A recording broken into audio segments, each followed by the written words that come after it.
Well, hey little angels, come on in. It's time for Cook With Me again. And today we're making potato wedges that we're going to roast in the oven or bake in the oven, and hamburgers. And I'm going to give you a couple kitchen tips and tricks that you can use, one of which is my all-time favorite.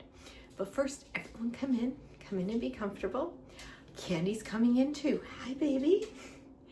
So, make yourselves comfortable. No hammocks in here, sorry guys. But we do have lots of seats, and I did put all the meditation cushions over there. So if you just want to sit down and watch, that's okay too. Got a couple of the bar stools, and I did put some hardback chairs over there for those that need it. Awesome, I'm so glad. I'm glad. We do have beverages. Absolutely, I've got beverages for you guys. We do have, let's see, the hot beverage today is coffee. Regular and decaf, but I have all kinds of flavorings. So I've got non-dairy for my vegans. I've got lactose free, and I've got sugar free as well. All different ones. And there's chocolate, there's vanilla, butterscotch, and butter pecan. That's my favorite. So you can mix it yourselves. If you need a sweetener, I have everything. They're all lined up over there. And we've got agave, stevia, Splenda, sugar, brown sugar, raw sugar. Help yourselves. Okay? Honey. Oh, and I also have honey if you want it. I don't know. Maple syrup. I've got plenty of that. Don't be stereotypical now because I'm Canadian. But help yourselves, guys. Okay? Good. And for chilled beverages, for those that would like, I did set up the water bar again. People seem to really like it. So we have regular, like flat, and sparkling, and I have all the different flavors. We have cucumber and mint, plain cucumber, plain mint, citrus, and strawberry. So please help yourselves, flavored with real fruit. Of course, help yourselves, help yourselves. Also, before we begin, somebody emailed me a question, and they're like, if you had to recommend a cookbook, what would you recommend? Good question. I've actually gotten away from some of my cookbooks and use YouTube a lot, but I still love my cookbooks. So here's some suggestions. First of all, if you've never cooked before, Mark Bittman, 2 T's, How to Cook Everything. It's a fabulous resource. Mine is falling apart. I used it so much. It has everything you can think of, and it talks you through as if you've never done it before too. So I find that really helpful if you're starting out or if you're a little intimidated. I was so intimidated by cooking when I started. So yeah. Another suggestion I have, don't know where you're from, but if you're ever out and about and you're at a fair or a church bazaar or anything, and people have gotten together and made a cookbook, grab them. Those are the cookbooks you want. They are amazing resources. The 2 that I'm using right now, first one is Mary Berg. She's Canadian, and I adore her. I think she's incredible, absolutely incredible. And let's see, just trying to find the page to show you guys. She's so kind too. Where'd it go? Oh, maybe this one isn't. Yes, they're all autographed. I don't know where my autograph page went, guys. I know I got it.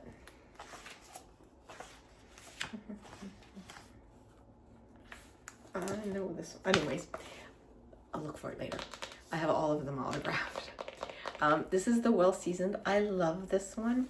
I love all of them. There's 3. I have a bunch over there, along with the family recipe book that I keep adding recipes to. So I use that. This one I use all the time. Great recipes. Another one, I don't know if you guys follow him, but if you don't, you should. It's Preppy Kitchen with John Cannell. I have never had a recipe of his fail, or Mary's, but I adore him, okay? He, one of the best things about him is he measures his flour when he bakes. And for someone who has to bake gluten-free, that's an incredibly important step, okay? I really like him. They're both so real, you know? Like you could totally see them, I know this is gonna sound rude, but burning something and laughing about it. I can see that, but they're amazing cooks and bakers, and yeah, those are the cookbooks that I would highly recommend. Does that satisfy everyone? Okay, good. That's okay? Great. Okay, so can I help you? I don't know. Candy's very excited to be here. So the other tip I want to show you is we're having a hamburger night. If we have a hamburger night or a taco night or a chili bar night, those are another one. Anybody know what I do with these? These are awesome. What you do, rather than lug 9 bottles of condiments out on your table, I line this with either parchment squares or muffin liners. And I only do that so I don't have to have a big cleanup. Just a rinse, basically. I put them in, my pickles, my onions, my tomatoes, my mustard, my ketchup, my relish. You bring them out, and you can do a 12-pack, you can do a 24 one, depending. Like with tacos, I would do onions, lettuce, cheese, tomatoes, salsa, hot sauce. You could do sour cream, you know, and all of those. You don't like sour cream? Okay, no sour cream then. Apparently don't use sour cream. I like sour cream. Oh, don't bark. I think there's a dog in the park. Foil liners are amazing too. Some people don't want to have foil, but these are great. And it's a great thing, especially if you have kids, to serve. I'm pausing. She went from Candy to Candace very quickly. But these are great, especially with kids. They find it fascinating, you know. And I have even a 4-pack for individuals. Like, I just find they're really useful for things that you're going to have a lot of condiments and you want people to help themselves too. They're great if it's just a 2-person or 3-person. You want to make your own salad, you can do it with that too. So that's just a tip I use for my for condiments. Okay, thank you. Oh, that's very nice of you to say, hon. You're new here, aren't you? We have new little angels, guys. Thank you. Thank you for being here, for giving us your time. Really appreciate it. It's not whispery or very soft-spoken ASMR, but it is comforting sounds ASMR. And a lot of people remember grandmothers and moms cooking in the kitchen, or some people never had anyone cook in the kitchen and it's kind of an intimidating place for them. I want everyone to feel comfortable. My kitchen is your kitchen. Welcome, okay? So please give it a thumbs up. You can share it. If you're comfortable just silently watching, fine by me. Go for it. I love the company. If you're comfortable commenting, please do. We love the comments on this channel. I like to know what you're thinking, what you're feeling, your ideas, your suggestions, your questions, especially on the cooking and baking with me. I love answering those. I love to cook and bake. That's who I am. You may not, okay? I don't understand gardening, but I know a lot of people love it. I don't get it. It's digging in the dirt. Don't get it.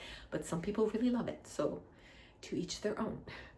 But please hit that subscribe button below, okay? Thanks. And hello to all my returning little angels. I love you guys. Thank you for always being here.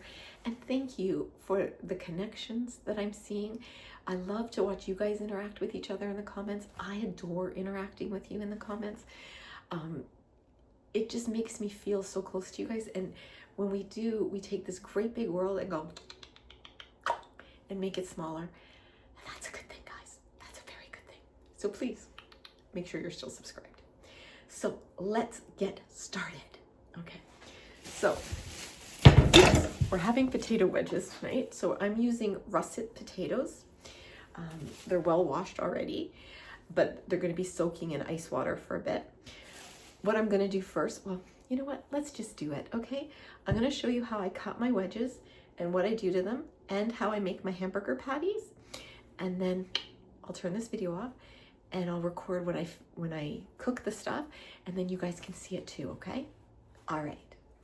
I'm just going to move the camera down. Hi, guys. So one of the first things I do as well is get my pan ready for the wedges. I always line it with parchment, just easier cleanup, guys. So take your russet potato and cut it in half. lengthwise.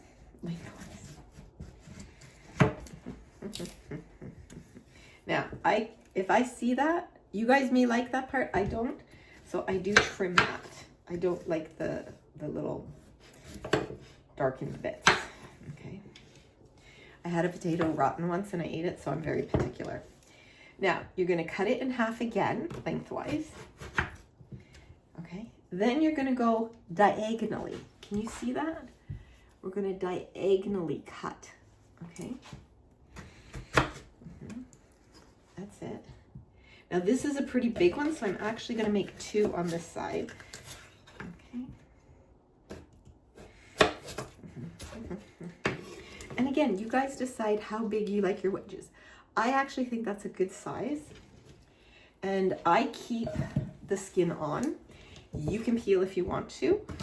I happen to think there's a lot of fiber in the skin. I'm just picky about cleaning it. Okay. So diagonal cut in there, like on an angle. I don't know why I'm saying diagonal, but, and again, this one's pretty big, so I'm gonna make 2 cuts. And make sure you use your sharp knife. This one, okay. Just be safe. That's all I'm asking for, guys. So, there we go. And we'll do the second potato the same way. But for this one, I can already see there's some brown, so I'm just gonna cut off the ends, okay? And we're gonna cut it in half, okay? Lengthwise. And turn it on its flat side. Cut it lengthwise. And then halfway on an angle, okay? And you can turn it over to cut it too if you want. It's up to you, however you want to cut them. Another great way to do these, if you have a crinkle cutter, use a crinkle cutter. Especially if you've already peeled them, great thing to use. I like to cut a couple very thin because I like mine super crispy. So sometimes we do that. All right, so what we're going to do now, I am going to run these under cold water just to rinse them off and get some of the starch out, and I'll be right back. But I'll talk to you while I do this. Some people like the sound of running water.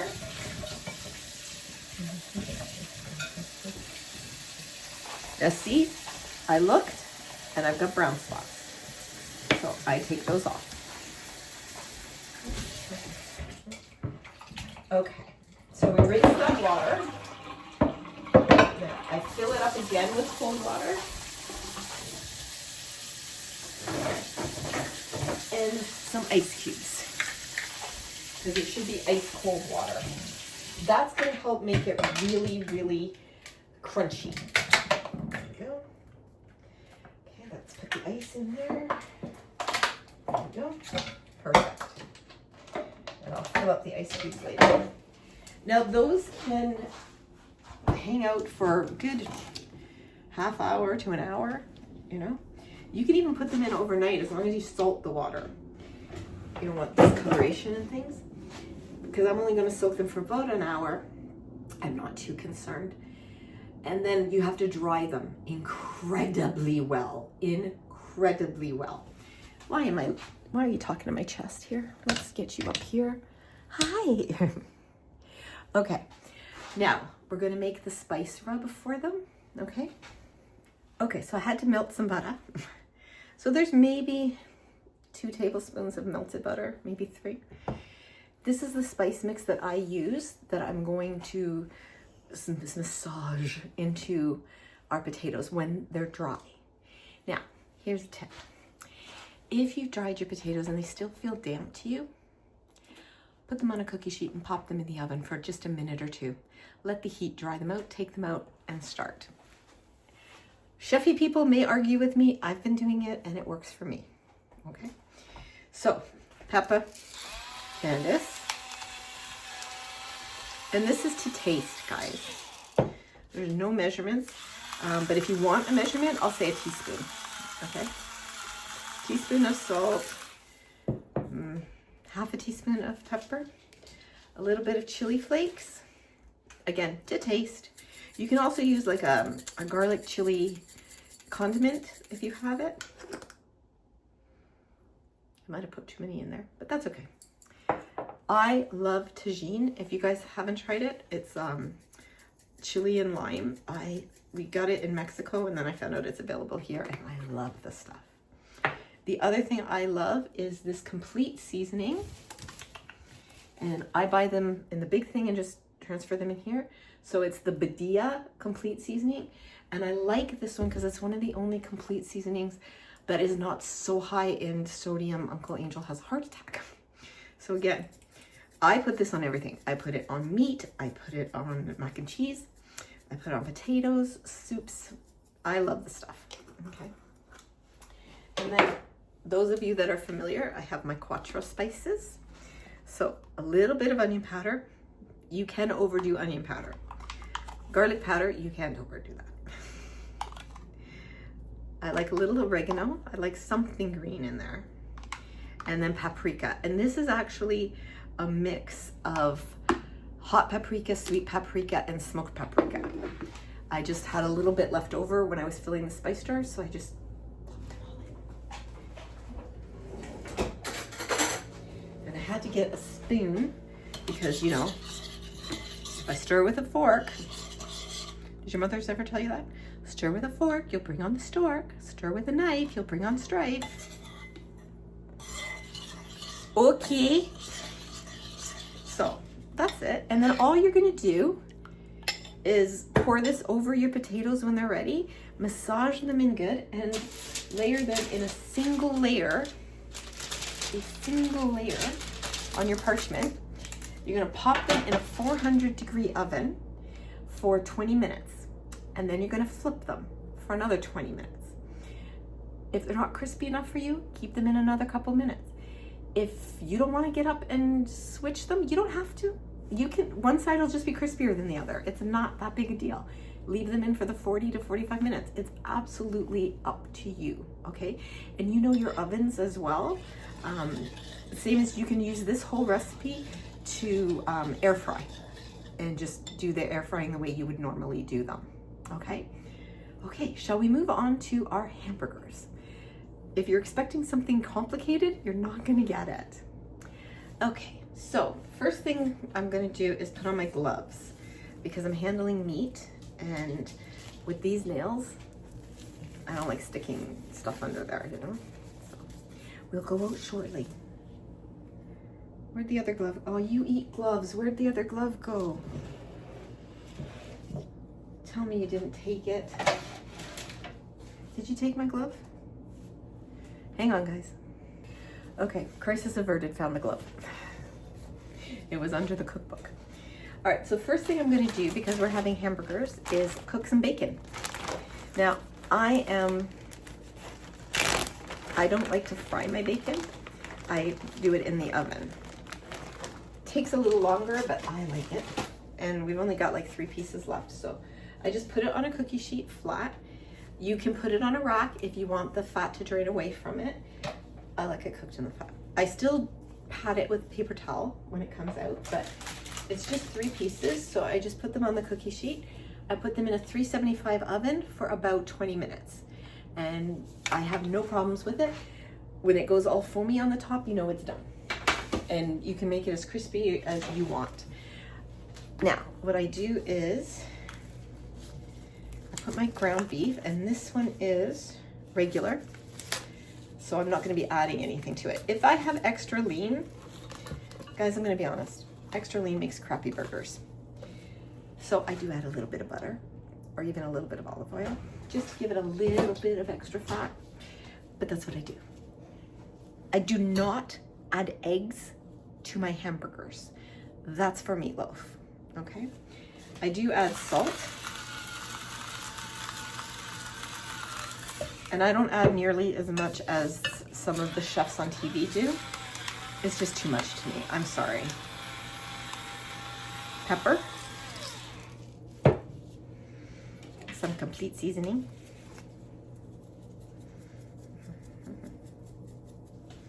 Okay. And then anytime I'm cooking with beef, whether it's hamburger, a roast, steaks, Worcestershire sauce. Worcester sauce, whatever. What's that, honey? You only buy Lee and Perrins? Good. We used to, Lee and Perrins doesn't come up as gluten-free. It might be, but when we use the app on our phones to check the barcodes, this comes up as gluten-free. So that's what we're using. And I put a good half a tablespoon to a tablespoon. It's made from anchovies. Did you guys know that, Worcestershire? But it just adds such a tangy goodness. It's just good. And then I mix it. That's right, there's no egg, there's no breadcrumbs. Those are meatballs, those are meatloaf. I'm just making burgers. And I'm making good burgers. So that's what I'll do. And so I take a good amount, a goodly amount, and I make a ball. Get it off my glove and put it on there, and I kind of do that, and then I squish it, and then I round out the sides because I like them that way. Now, if you're making a thick burger, you guys know about the dimple? You got to put a dimple in the middle. It helps reduce shrinkage. I'm just going to put them here for now. It's okay. It's not like the potatoes are baking. So I think I should get 4 burgers out of this, which is perfect for him and I, and it gives him one for lunch or breakfast tomorrow or Saturday. I have to plan my meals thinking what I can change them up and make lunches with, so I try to do that. But on Fridays, he gets lunch at work, so I don't always have to come up with it. But so there. See, nice sized burger. Now, if you want to make a smash burger, those are really good.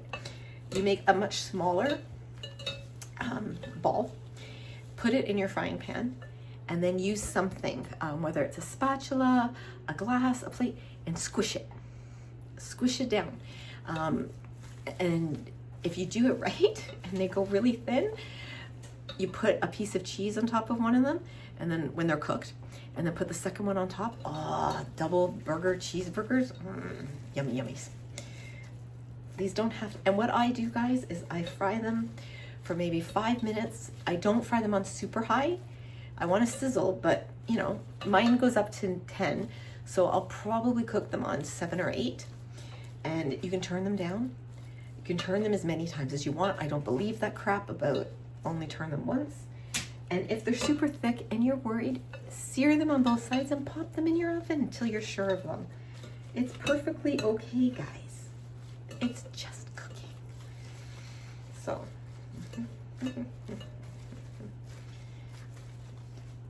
so I'm gonna pop these in the fridge until I'm ready to use them. But I can take them out to come to room temperature about a half an hour before I'm gonna cook them. And I'll probably start cooking around 5:30. We eat around 6. Some are thicker than others, but that's okay because that's how I like them. So like I said, 5:30. So I probably take them out of the fridge about 5 o'clock. They can come to room temperature. There's no cheese, there's no egg, right? So yeah, so when I come back, I will show you the potatoes and I will show you the condiment section. And then we'll cook them and I'll show you when they're done. Okay? All right. Okay guys, so I just wanted to show you that I've made the condiment tray. So in here we have some sliced shallots and pickles just cut in half. If he wants to put them on his burger, he can slice them. Some sliced tomatoes. This is zucchini relish. He loves zucchini relish. Some hot banana pepper rings, ketchup, and regular old mustard. Like I said, use your imagination. Do whatever you want. Use a 12-pack if you have it. You can put lettuce, you can shred cheese. I'm gonna put cheese on them just as they're done. I like to toast the buns in the oven and I put the cheese on one of the slices so that it goes all melty onto the bun. And then I put the burger on top so it continues to melt. But that's one thing I love. Now, so I'm going to take, I have put the potato wedges in a dish towel and really dried them off well, a clean dish towel. All right, I'm putting them in my, I don't have a mixing bowl, so I'm using this. And I take my concoction that I made to go over the top, and you're gonna pour it over, scrape it all down so you get all the flavor, okay? You want the flavor. I forgot to say, when I put the cheese on the top, I'm also gonna put the bacon underneath it so that the cheese melts into the bacon. So we're just gonna massage this in until it's all over everything. You want flavor on all of those pieces. I forgot an ingredient, and it's the most important ingredient if you want good crispy potato wedges.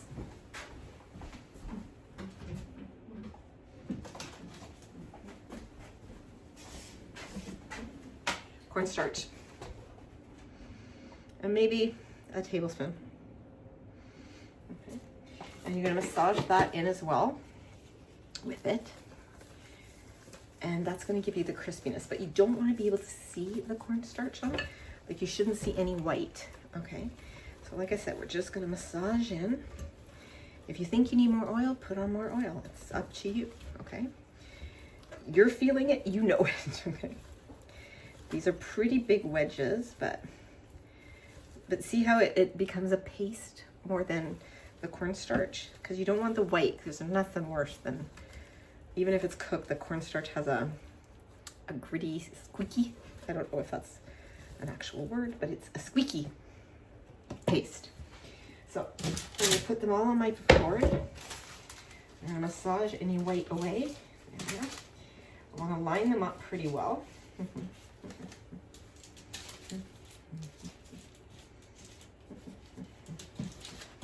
And then, like I said, these are gonna go in the oven at 400 for 20 minutes. And then, there we go. And then we're going to turn them, and they go in for another 20 minutes at 400. And when they come out, I will show you how everything looks. Now I have to clean this mess up. See you guys soon. Hey guys, I'm back. I just wanted to show you a good trick. If you're cooking, if you put cheese on top of your burgers, cover them with a lid and take them off the heat to let them steam, because then it goes all melty delicious like that. Really good. So that's the burgers done, and I'm going to show you. I just buttered the buns and popped them in the oven for 7 minutes, and they go nice and toasty. And our wedges are crispy, guys. Those are crispy wedges. So make sure you salt them when they come out, if they need it. And bon appetit, guys. I hope you enjoyed this one. And always remember, I love you, I value you, I honor you, I pray for you. And I'm so very, very glad that each and every one of you was born.